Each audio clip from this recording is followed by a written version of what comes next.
the deal. I signed with him, Macron and Merkel, we signed ceasefire. Ceasefire. All of them told me that he will never go. We signed him with gas contract. Gas contract. Yes, but after that, he broken this ceasefire. He killed our people and he didn't exchange prisoners. We signed the exchange of prisoners, but he didn't do it. What kind of diplomacy, JD, you are speaking about? What do you mean? I'm talking about the kind of diplomacy that's going to end the destruction of your country. Yes, but if you Mr. President, with respect, I think it's disrespectful for you to come into the Oval Office and try to litigate this in front of the American media. Right now, you guys are going around and forcing conscripts to the front lines because you have manpower problems. You should be thanking the President for trying to bring an end to this conflict. First of all, during the war, everybody has problems. Even you, but you have nice ocean and don't feel now, but you will feel it in the future. God bless. You don't know that. God bless. You God bless. You will not have the war. Don't tell us what we're going to feel. Okay, what in the world just happened at the White House? No, seriously.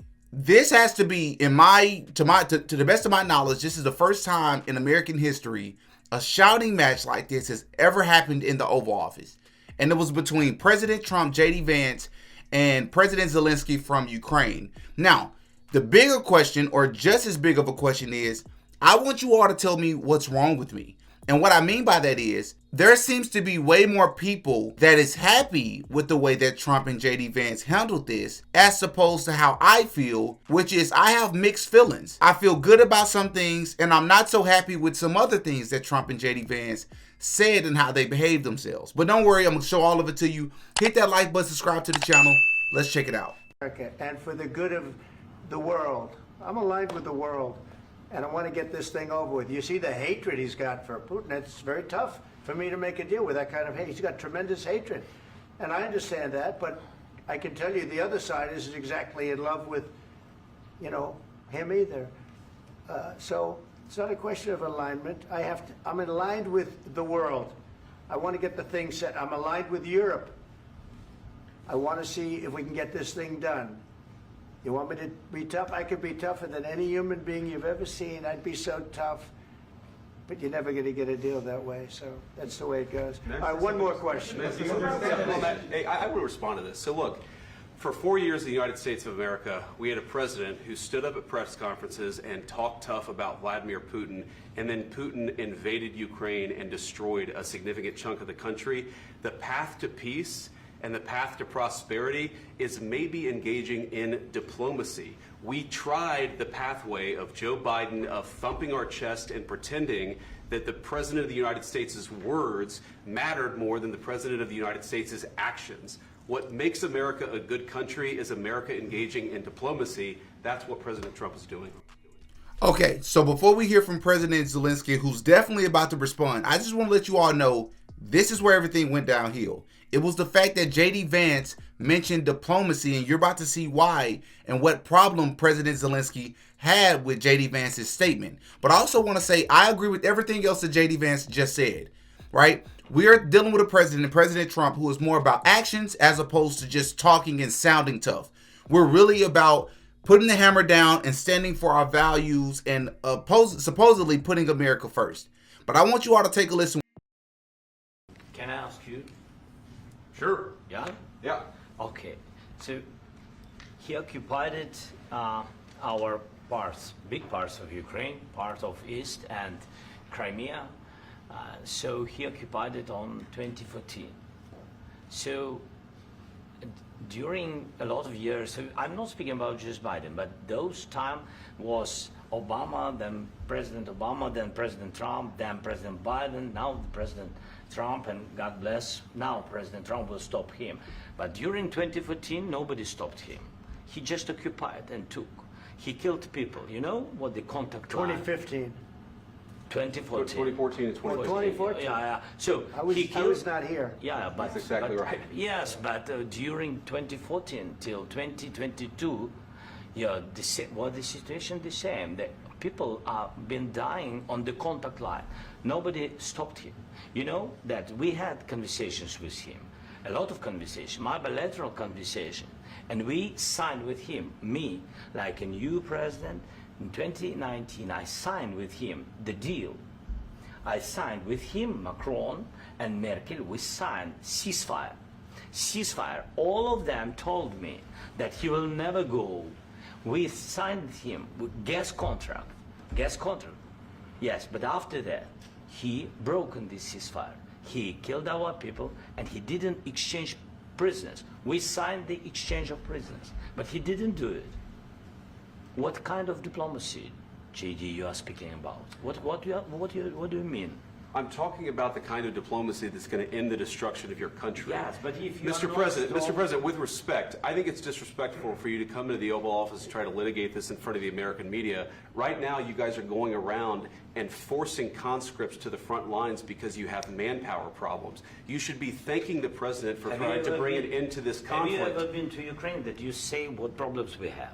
I have been to. Come once. I've actually watched and seen the stories, and I know what happens is you bring them on a propaganda tour, Mr. President. Do you disagree that you've had problems bringing people into your military? So before he answers that question, there's a lot to cover here just real fast, and I'm gonna make this really fast, y'all, and we'll get back to it. First and foremost, a lot of people said that President Zelensky's body language was already disrespectful. People were saying that it was disrespectful, first and foremost, that President Zelensky did not show up in a suit. They said that was already a sign of disrespect. The second sign of disrespect was that he was trying to litigate this when they knew that the plan was for them to discuss negotiation and the peace plan off camera. So the fact that he attempted to do this in front of the cameras, in front of the entire American people, really upset JD Vance. Now let me say, I think we can all agree that JD Vance is probably going to go down easily as the most active vice president that we've ever had in American history, which I think is a great thing, right? Because we can see that he cares. We can see that he's being productive. We can see that he's helping this country. But I think there's a flip side to that because they're almost coming off as bullies. And you're really about to see that here.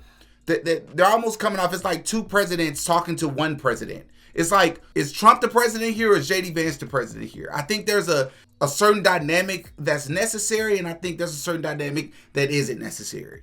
But I think the biggest part that's being lost here is President Zelensky, in his defense, saying, listen, we had an agreement with Putin, and he did not keep he said we had an agreement, ceasefire. He went back on his word, and he did not cease fire. We cannot trust him. So yes, sure, we hear what you're saying, but how can we get a guarantee going forward that this man is going to keep his word because we cannot trust Putin? And it seems like JD Vance is not trying to hear that, which that's a very important point. You cannot trust Putin. What am I missing here? And do you think that it's respectful to come to the Oval Office of the United States of America and attack the administration that is trying to prevent the destruction of your country? A lot of questions. Let's start from the beginning. Sure. First of all, during the war, everybody has problems. Even you, but you have nice ocean and don't feel now, but you will feel it in the future. God bless. You don't know that. God bless. You don't God know bless. that. You will not have a war. Don't tell us what we're going to feel. We're trying to solve a problem. Don't tell us what we're going to feel. I'm not telling you. Because I'm you're in no answering on this position to question. dictate that. That's Remember exactly what this. you're doing. I'm not You're in dictating. no position to dictate what we're going to feel. You We're will- going to feel very you will good. feel influence. We're going to feel I'm- very I'm good and telling very you, strong. You will feel influence. You're right now not in a very good position. You've allowed From the yourself very- to be in a from very the very bad position, beginning and he of the happens war. to be right about From it. the very beginning of the war. You're not Mr. in a good Brown, position. I You don't was have the saying- cards right now. With us, you start having not cards. playing cards. Right now, you don't. I'm very You're playing serious, cards. Mr. President. You're I'm playing very cards. serious. You're I'm gambling the with the president lives in of war. millions of people. You think- You're gambling with World War What do you- III. what do you You're think about? gambling with What do you World think War about? III. And what you're doing is very disrespectful to the country, this country, I'm that's with back all to you. respect to your Far country. more than a lot of people said very they respect. should have. Have you said thank you once? This A lot entire of meeting? times. No, in this Even entire meeting, today. have you said thank Even you? today. You went to Pennsylvania and campaigned for the opposition in October. Offer some words of appreciation for the United States what of are you speaking America about? and the president who's trying to save your country. Now look, that part I 100% agree with America. I think Zelensky, but I do think that there's a language and a cultural barrier that's happening here that has to be said, because I honestly and truly don't think that Zelenskyy is meaning to come off as disrespectful. I think what's happening is they're in war right now and they're losing and they need help. But he's also upset that the peace treaty that they had with Russia was broken by Putin, and that part seems to be overlooked, which is very important because if he just goes down the same pathway again and they're supposed to just stop war, but then Putin just goes back on his word again, he don't want to go through that all over again. So he's trying to get some sort of assurance here. And it seems like that part has been overlooked. However, at the same time, I do understand that his behavior and his body language as well, folding his arms, is coming off as very disrespectful. It's coming off as if he's not thankful. He's coming off as if he's not grateful. He's coming off like he has all the leverage here. And I understand why a lot of Americans and even Ukrainians could look at this video and say, what's up with him? What is he doing right now? But I understand both sides of the fence here, and I really believe that there's just a barrier that's happening right now. Please, you think that if you will speak very loudly about the war, He's not speaking loudly. He's not speaking loudly. Your country is in big trouble. Can I Wait a answer? minute. No. You've done a lot of talking. Your country is in big trouble. I know. You're not winning. You're not winning this. You have a damn good chance of coming out okay because of us. Mr. President, we are staying in our country, staying strong from the very beginning of the war. We've been alone, and we are thankful. I said thanks You haven't in been this alone. cabinet, You and haven't not been only alone. in this cabinet. We gave you, through I this said stupid president, $350 billion. You voted we gave for you your military president. equipment, You and you voted men for are your brave, president. but they had to use our military. What about if you didn't have our military equipment, You invited if me you to didn't speak. have our military equipment, this war would have been over in 2 weeks. In 3 days, I heard it from Putin. In 3 days, this is something Maybe new. less. In 2 weeks. And that was another part of the interview a lot of people did not like. That being a lot of Americans, the fact that he's waving his hand like that. He's coming off a little bit too entitled. He's coming off as super comfortable. And it doesn't help when you have the Ukrainian ambassador allegedly at the same time this is taking place. This is what she was doing. This was her body language. And a lot of people were alleging that this was because she was not happy with President Zelenskyy's behavior. But to be devil's advocate, we actually don't know why her reaction is that way. She could just be reacting that way because she don't like the dynamic. She could not like the fact that America isn't listening to him. Because to be fair, while they're interrupting each other, President Zelenskyy is kind of on, it's 2 versus 1 right now. And President Zelenskyy kind of being interrupted way more often than he's interrupting them. If we're being fair, again, I'm an American, I'm America first. But we have to be fair here and just be honest that this is coming off almost like bullying. That's all I'm saying. It's coming off like bullying. And while I think this is good that this is happening in front of the cameras, I don't think it's necessarily good that this is how we're behaving, because I don't think we're going to get anywhere like this.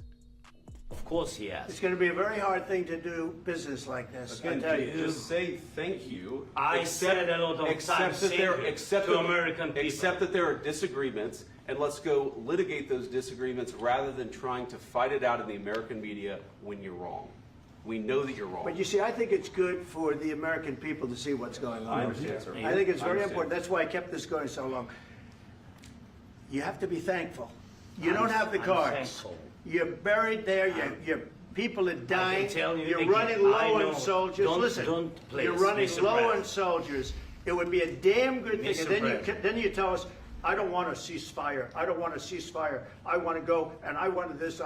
Look, if you could get a ceasefire right now, I tell you take it so the bullets stop flying and your men stop getting killed. Of course we want to stop the war. But you're I saying said- you don't want a ceasefire. But I said to you, I want a with ceasefire. guarantees. Because you'll get a ceasefire faster than an agreement. Ask our people about ceasefire, what they think. That wasn't doesn't with matter me. for you what- That what wasn't this with me. means.